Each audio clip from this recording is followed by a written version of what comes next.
How does climate change impact rivers? What happens to their seasonal flow? Hello, friends. Jim here. This article appeared on the online publication phys.org. Study shows climate change disrupts seasonal flow of rivers. And here we have a photo of an alpine river in Zinal, Switzerland.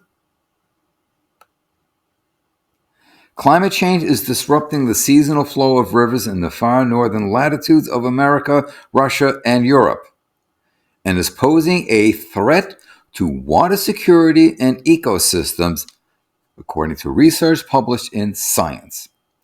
A team of scientists led by the University of Leeds analyzed historical data from river gauging stations across the globe and found that 21% of them showed significant alterations in the seasonal rise and fall in water levels. The study used database reconstructions and state-of-the-art simulations to show that river flow is now far less likely to vary with the seasons in latitudes above 50 degrees north than previously. Now, this could be directly linked to changes to the climate caused by human activity. Until now, evidence suggesting that climate change has had an impact on river flow seasonality has been limited to local studies or has failed to consider the impact of climate change brought about by humans explicitly. In this study, the team used monthly average river flow measurements from 10,120 gauging stations from 1965 to 2014. For the first time ever, they were able to exclude direct human interventions such as reservoir management or water extraction to show that widespread reduction in river flow seasonality was driven by climate change. Widespread reduction in river flow seasonality. Lead author Hong Wang, a PhD researcher at the University of Leeds and the Southern University of Science and Technology in China, said, "Our research shows that rising air temperatures are fundamentally altering the natural patterns of river flow. The concerning aspect of this change is the observed weakening of river flow seasonality, and that this is as a direct consequence of historical human-induced emissions. This signals a sustained and considerable diminishment of river flow seasonality if air temperatures continue to rise." So what are the human impact on the river flow? Human activities are altering river flow patterns worldwide, both directly through flow regulations such as reservoirs and indirectly through land use change and the impacts of climate change on air temperature, precipitation, soil moisture, and snow melt. Over 2/3 of the world's rivers have already been altered by humans, even without considering the indirect impacts of increases in greenhouse gases and aerosols. Okay? So, as stated here, how the land gets used is changing. The climate change and the air temperature, the changing patterns of, the jet stream, precipitation patterns, right? What it does to the soil moisture, the snow melt, what kind of precipitation falls. Does the snow melt slowly, meeting out, water for use throughout the summer? Or if there's a low snowpack to begin with, because it's been mostly rain and not snow, then you're going to have dry conditions for the summer for those places that rely on a snow melt and the snow is not there. River flow seasonality plays a critical role in the predicted cycles of floods and droughts. A weakening of these peaks and troughs can threaten water security and freshwater biodiversity.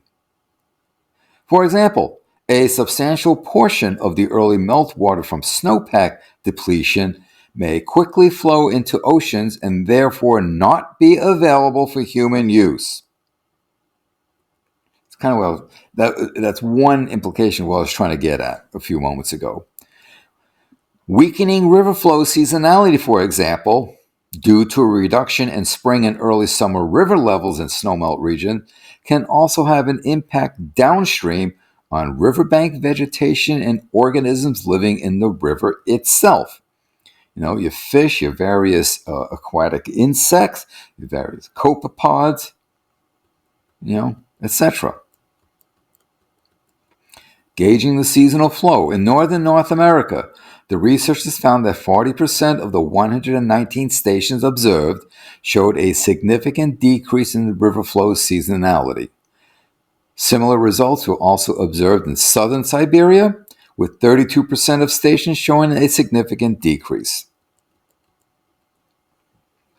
It's kind of a cute little diagram here showing the changing flow rates and so forth. There was a comparable pattern in Europe, with 19% of the river gauging stations experiencing a significant decrease, mainly in Northern Europe, Western Russia, and the European Alps.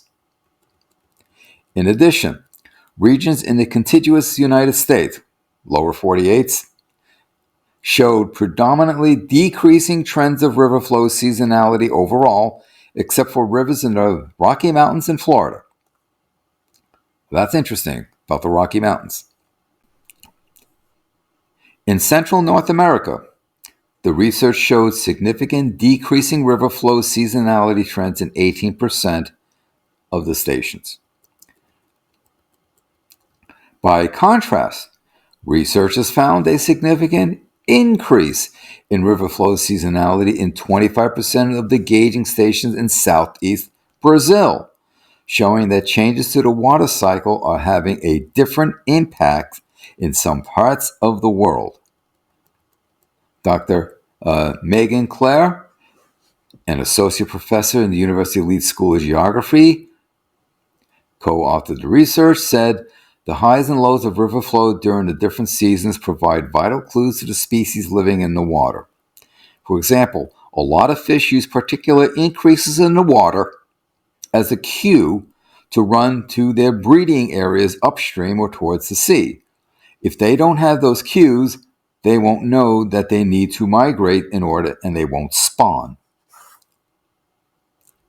The research concludes that there is need to accelerate climate adaptation efforts to safeguard freshwater ecosystems by managing flows to try to recreate some of the natural systems and processes that are being lost.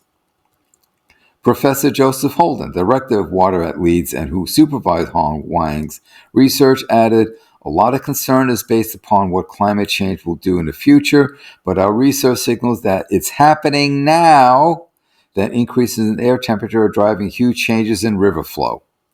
We should be very concerned about what the future holds given accelerating climate change and begin to think about mitigation strategies and adaptation, planning to alleviate the future weakening of seasonal river flow, particularly in locations such as Western Russia, Scandinavia, and Canada." Everything's interconnected. And you mess with one thing over here, you have a cascading impact downstream in a whole bunch of other places. Think of chaos theory. A slight change in initial conditions, a slight different perturbation, and you get wildly different results.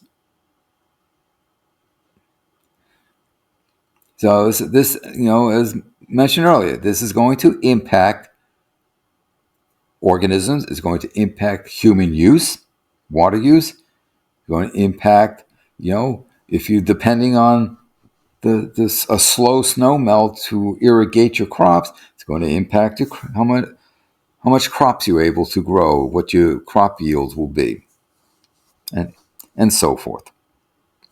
Yet another issue of what humans are doing to the planet, and it's not pretty. Thank you for your time. We'll talk soon.